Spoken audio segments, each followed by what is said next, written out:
மேலும் என்னை பணி செய்விடாமல் தடுத்து என்னிடம் இந்த மோதிரம் வாட்சி செயினை பறித்து கொண்டார்கள். பலமான அடிபட்டு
தமிழ்நாடு அரசு பக்கத்தில் ஓட்டுநர் பணிபுரிக்கிறேன்.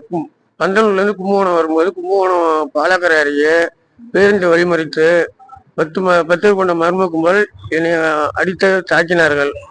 மேலும் என்னை பணி செய்விடாமல் தடுத்து என்னிடம் இந்த மோதிரம் வாட்சி செயினை பறித்து கொண்டார்கள்.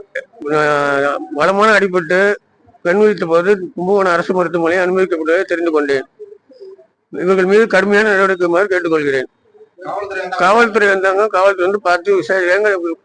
அரசு தரப்பு போக்குவரத்து கழகத்திலிருந்து அதிகாரி வந்திருக்காங்க. போக்குவரத்து தொழிற்சங்கத்திலிருந்து எங்க அதிகாரி வந்திருக்காங்க. தலைவர் வந்திருக்காங்க.